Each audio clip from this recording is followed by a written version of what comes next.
Oi galera, tudo bem?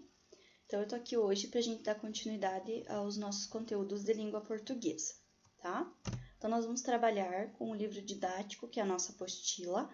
Nós vamos começar falando então sobre os textos de divulgação científica e nós vamos conversar de algumas questões, enfim, alguns conceitos, iniciando na página 29 até a página 37. Tá? Então, se vocês quiserem já ir se organizando com os materiais de vocês, para que a gente dê início à nossa aula. Então, esse texto de divulgação científica, tá? Eles são textos que têm a finalidade de divulgar um conhecimento científico de maneira mais acessível a um público amplo e não especializado no assunto. Ou seja, não são pessoas que já têm conhecimento, já, digamos assim, já sabem sobre aquele assunto. Então, texto de divulgação científica para o público em geral, tá? O público que não esteja, digamos, não são cientistas, não são pesquisadores, mas que tem interesse nesse tipo de assunto e que é o público-alvo desses textos que a gente vai ter contato a partir de agora, tá?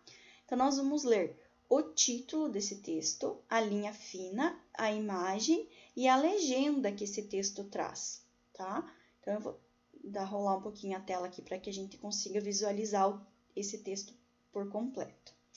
Então, veja, eu vou começar chamando a atenção de vocês para o texto não verbal, ou seja, para a imagem desse texto aqui, tá? Ele representa alguém dormindo, né? E ao invés do travesseiro, a gente tem uma borracha, né? Então, ele já ajuda a contar, vocês vão ver que depois de ler o texto, vocês vão entender o porquê de ter essa imagem dessa forma ali, de ser uma borracha ali, tá? Então, eu tenho aqui, ele foi deixado maior para que a gente consiga ler. Então, o texto que acompanha a imagem, aqui a gente chama de legenda, quando o texto verbal explica a imagem, tá? A inteligência eterna de uma mente sem lembranças. Né? Então, a gente já começa a ter um pouquinho de contato com o assunto, né? Tentar ver do que está falando. Então, o título é esse com letras maiores, até para vocês irem se familiarizando com esses nomes, né, específicos aí. Então, a legenda, o título do texto, que é Dormir para Esquecer, e a linha fina, que são aquelas frases que vêm após o texto que ajudam a contar aí, a prender a atenção do leitor para que leia o corpo do texto, né, o texto propriamente dito. Então, o título Dormir para Esquecer e a linha fina. Não lembra o que comeu ontem? Nova teoria propõe que o sono existe para o cérebro apagar memórias inúteis e abrir espaço para um novo dia.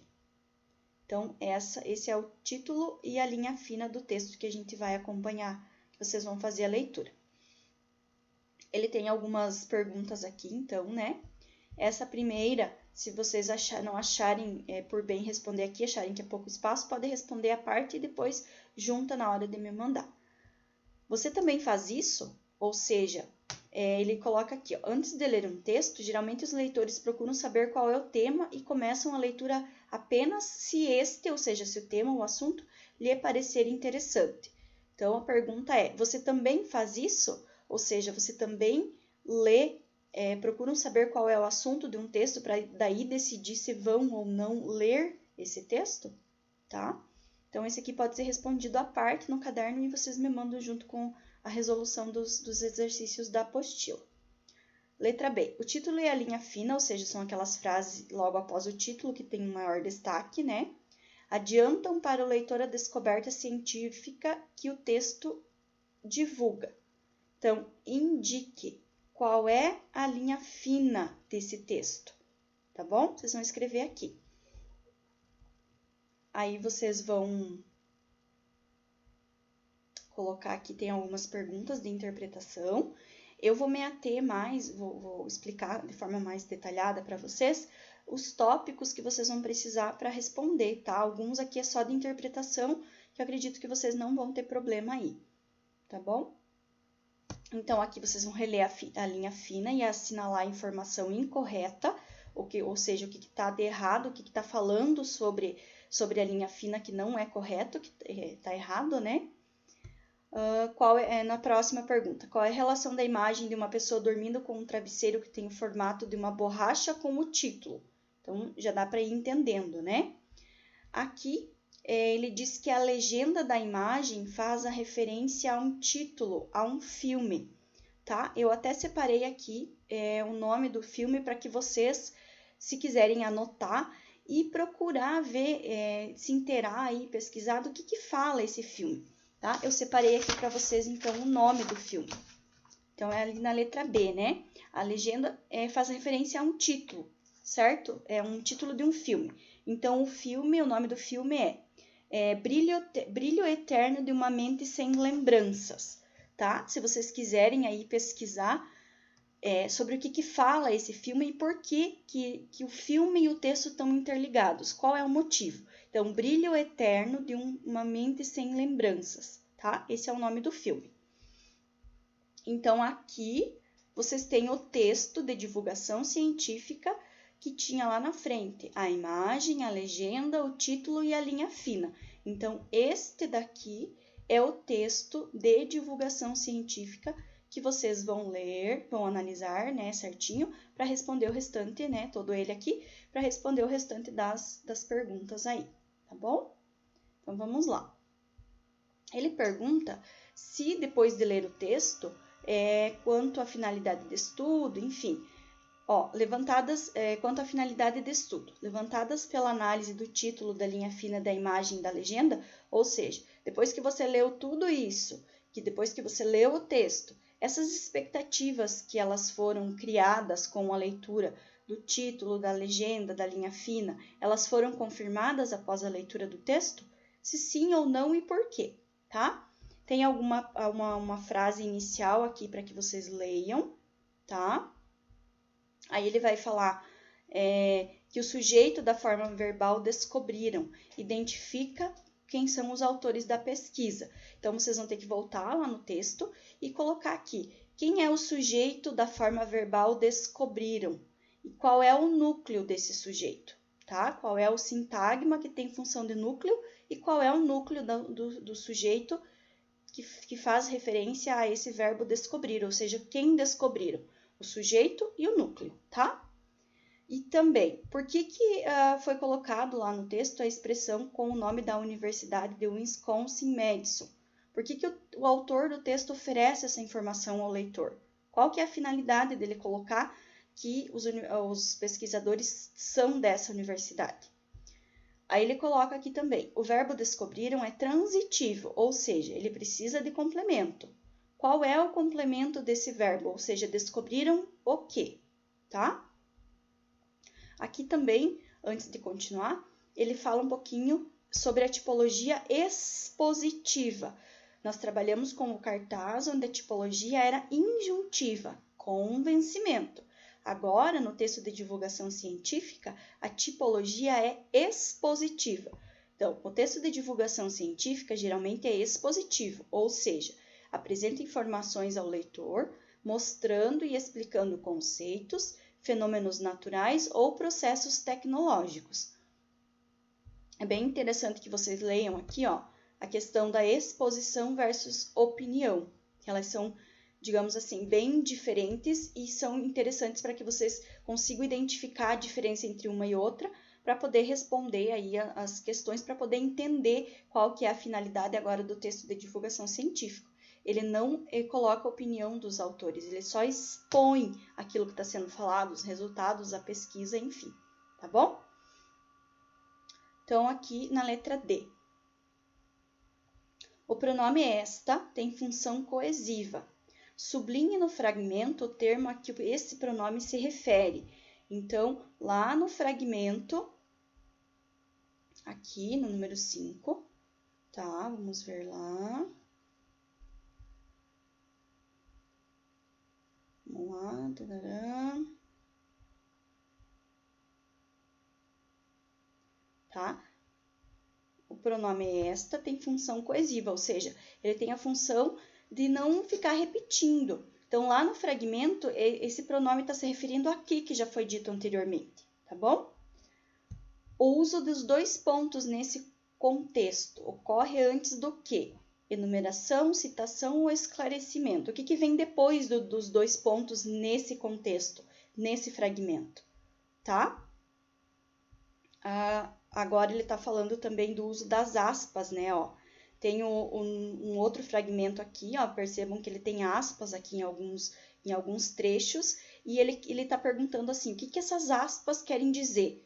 O que elas sinalizam nesse fragmento, nesse pedacinho, né, do texto, tá bom?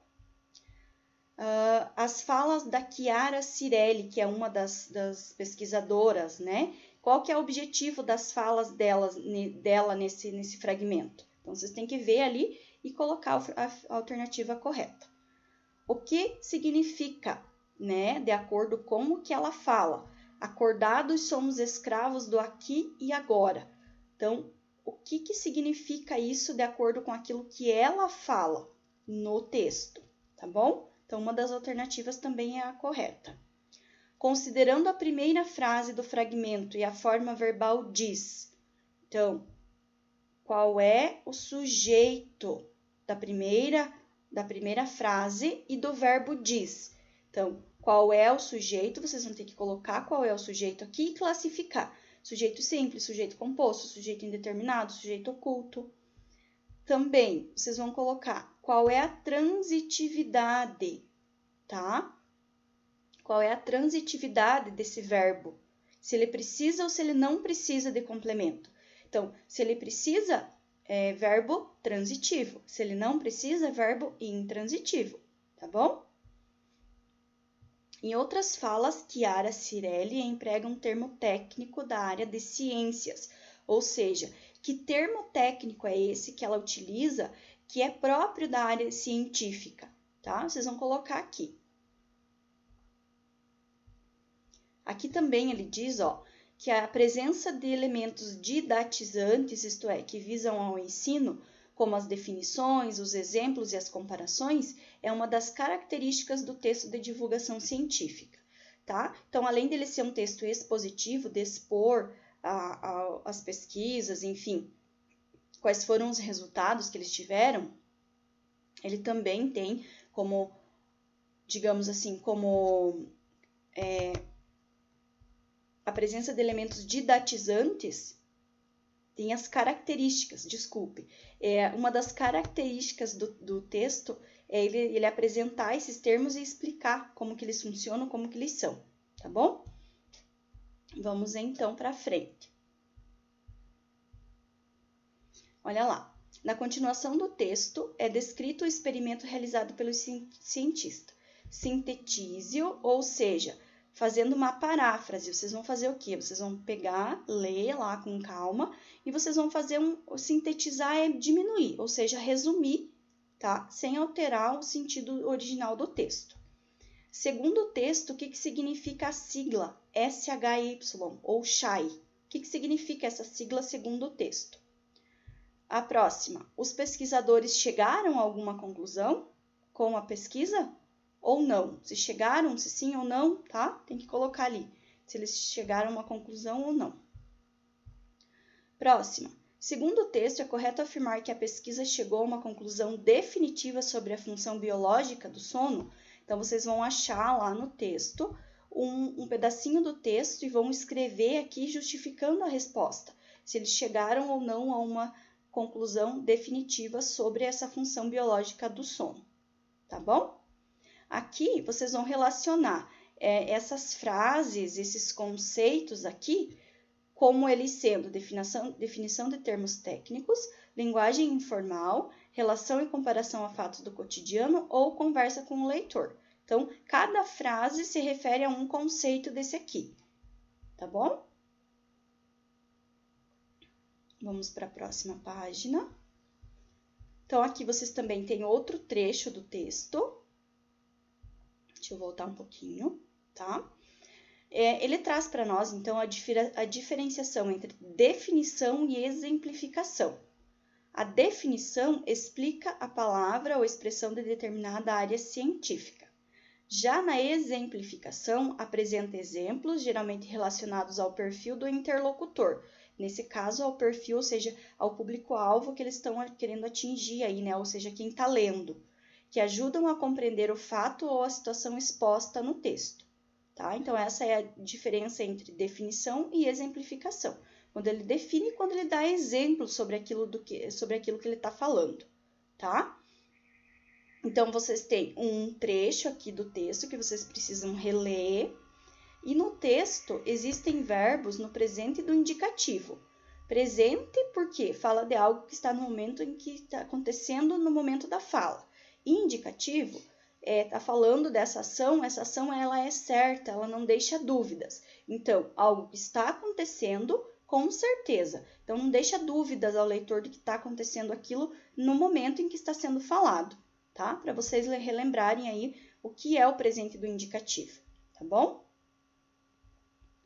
Na próxima, então, em algum momento do texto, o autor, o jornalista, emite sua opinião sobre o experimento e a pesquisa de modo geral. Então, como ele é um texto de divulgação científica e a gente sabe que uma das características desse texto é de não ter opinião, provavelmente que isso não aconteça, né? Ele é um texto de exposição e não de opinião, ele não é opinativo, tá? Mas isso vocês vão, de acordo com o texto que vocês leram, vamos ver a que conclusão que vocês chegaram, né? Se existe alguma opinião do autor ou não. Nós vamos falar um pouquinho também sobre a estrutura básica da oração. Para isso, vocês vão ler um texto sobre, o título do texto é Juntinhos na Saúde e na Doença, e a linha fina. Humanos e suas comunidades microbianas vivem em complexa simbiose. E aqui daí vocês têm o texto, uma parte dele, tá? Propriamente dita. E outra parte aqui na próxima página, lá na página 34, tá bom? Aqui ele está falando, para a gente dar continuidade, sobre a estrutura sintática de uma oração ou de um período se organiza em blocos, os sintagmas que a gente já conhece, né? Em que as palavras se posicionam em relação a um núcleo, que pode ser um verbo no caso do sintagma verbal, ou um nome no caso do sintagma nominal. Então, função ou estrutura sintática leva em consideração como que as palavras estão organizadas e a função que cada uma delas tem na frase ou no sintagma, seja ele nominal ou verbal. Geralmente, a oração apresenta um sintagma nominal, que funciona como sujeito, e um sintagma verbal, que funciona como predicado. Então, é bem interessante que vocês grifem isso e não esqueçam.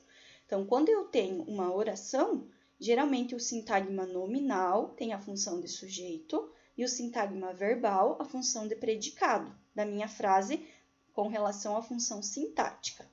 Desse sintagma verbal podem fazer parte outros sintagmas que funcionam como complemento do verbo, certo? Assim como o sintagma nominal tem os determinantes, que são aquelas palavras que se relacionam com esse nome aí para caracterizar, enfim, o sintagma verbal também tem outras palavras que funcionam como determinantes desse verbo.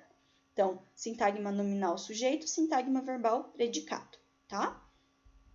Para que vocês consigam aí resolver as próximas questões. Então, ele pede para que a gente releia a linha fina, né? Humanos e suas comunidades microbianas vivem em complexa simbiose. Está perguntando qual é o sintagma que funciona como sujeito da forma verbal vivem. Então, se ele já trouxe o verbo para nós, fica mais fácil, né? Você vai voltar aqui no trecho e olhar quem ou o que vivem. Então, vocês vão colocar aqui o sintagma e qual é o núcleo, ou os núcleos, se for, no caso, um sujeito composto, tá? Fazendo isso, colocando o núcleo e o sujeito, vocês vão chegar à conclusão. Se tiver um núcleo só, sujeito simples, se tiver mais de um, sujeito composto. Vocês vão ter que voltar lá no texto, no exercício número 16, e procurar qual é a definição que foi dada sobre os patógenos, ou seja, o que são patógenos, tá? Vamos então... Número 17. Identificar o referente de elementos coesivos é uma habilidade importante a fim de se compreender os sentidos de um texto. Identifique a que palavra ou expressão cada elemento destacado no texto a seguir se refere. Então, eu tenho aqui por isso, los e isso.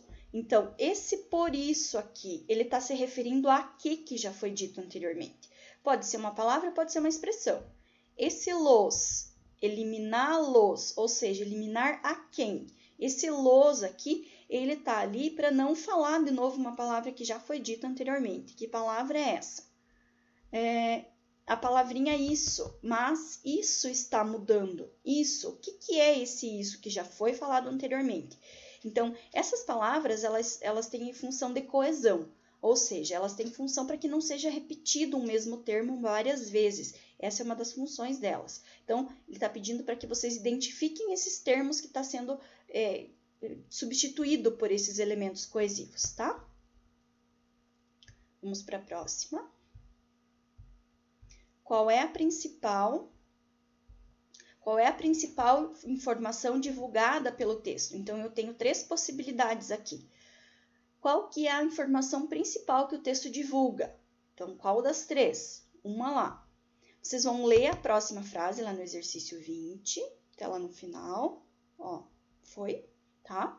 Vocês vão identificar o sujeito da oração, ou seja, o sujeito da frase, e qual é a classificação desse sujeito. Qual é a transitividade do verbo influenciar? Se ele precisou de complemento, ele é transitivo. Se ele não precisou de complemento, ele é intransitivo. O complemento, se houver do verbo influenciar, ou seja, se ele for transitivo, qual é o complemento que ele exigiu? Tá bom? Vocês vão reescrever a frase, aquela anterior, começando, conforme o indicado. Doenças, o desenvolvimento e o tratamento do câncer até nosso humor e coloca o restante, tá? Então, vocês vão reescrever a frase, tá? Reescrever a frase conforme está indicado. Então, vocês vão ter que colocar as informações que não foram colocadas nessa frase reescrita aqui da letra D, tá bom? Próxima. Qual é o sujeito da frase que vocês reescreveram? Então, na reescrita, mudou o sujeito? Qual é esse sujeito? E qual é o núcleo desse sujeito e a classificação dele? Então, qual é o sujeito, qual é o núcleo e como que ele é classificado? Simples ou composto, indeterminado ou oculto, tá? Aqui ele está colocando para vocês, por uma questão de clareza, predominam no texto de divulgação científica as orações com sujeito simples e sujeito composto.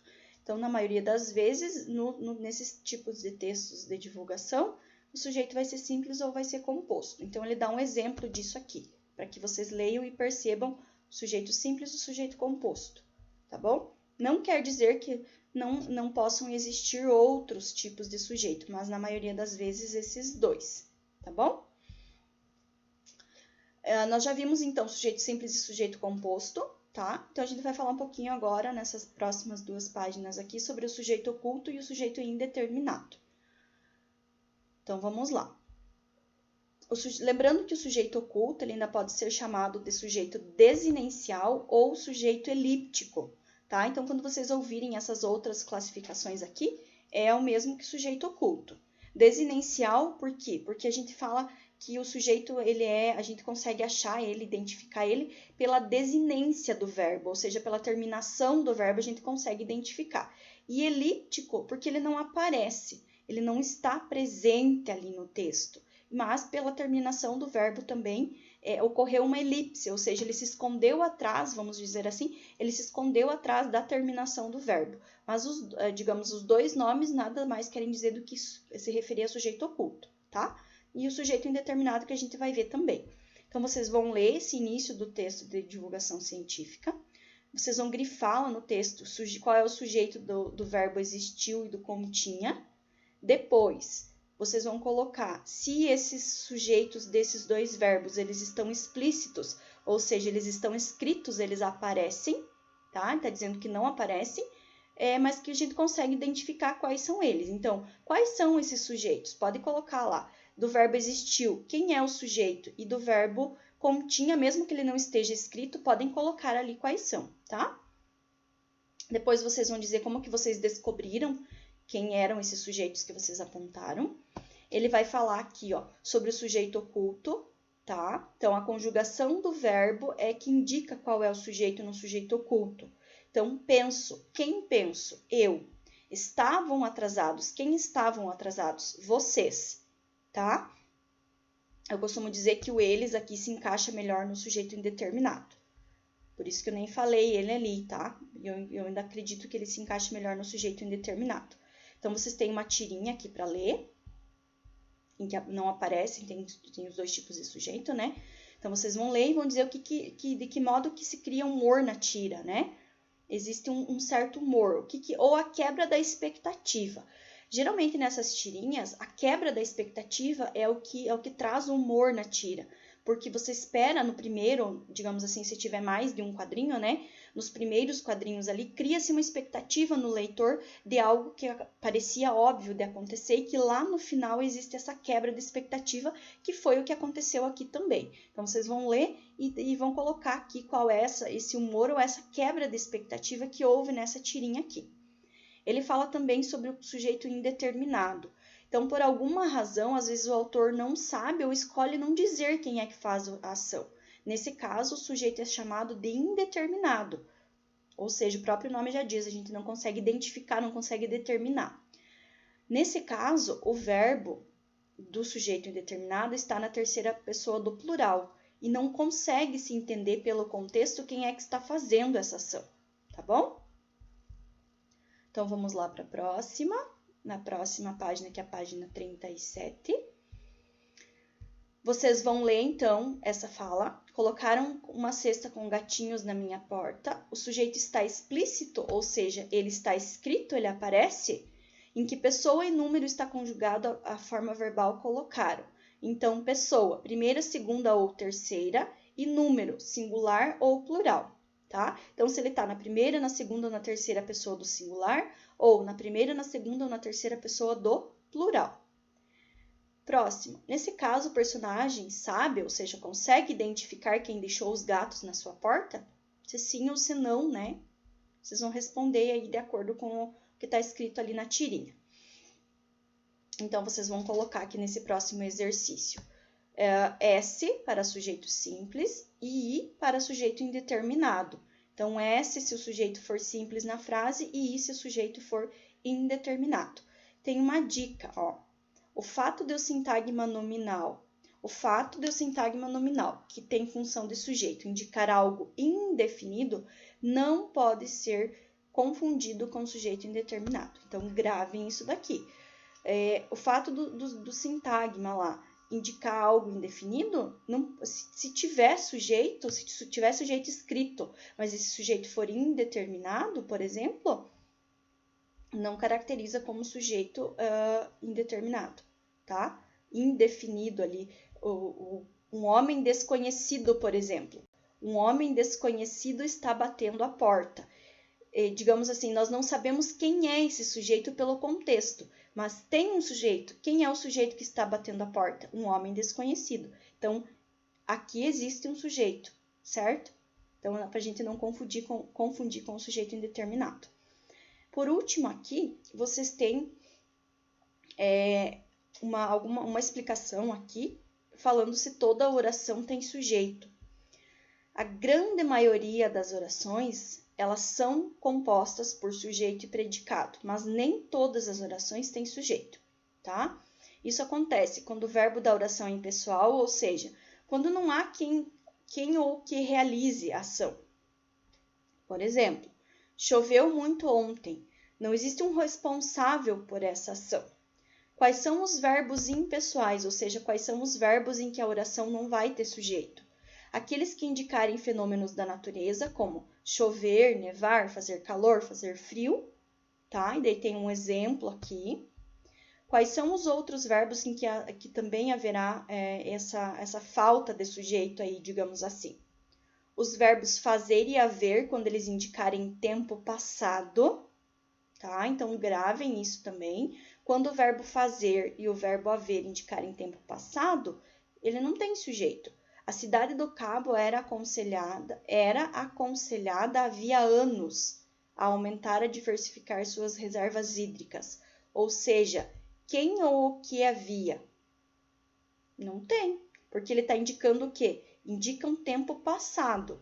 E também o verbo haver quando indicar existência, certo? Então, existem várias espécies de pulga d'água. Algumas têm o corpo fino, enquanto outras se mostram mais arredondadas. Há as que apresentam antenas e até estruturas que parecem olhinhos. Então, olha o verbo haver aqui, indicando existência. Ele não tem sujeito também, tá bom? Então, nós encerramos aqui na página 37 a nossa aula de hoje. Vocês, então, vão fazer a resolução desses exercícios até a página 37. Vou me mandar da mesma forma que vocês já estavam passando para mim, né? Tira uma foto lá e me manda pelo meu número pessoal no WhatsApp. Qualquer dúvida eu estou à disposição, tá bom? E eu acredito que assim, vocês não vão ter não vão ter dificuldades, porque a maioria é de pergunta de interpretação e os tópicos de gramática que tinha ali para a gente discutir, a prof deu uma explanação para vocês aí, tá bom? Fiquem bem, então, tá? E até a próxima aula.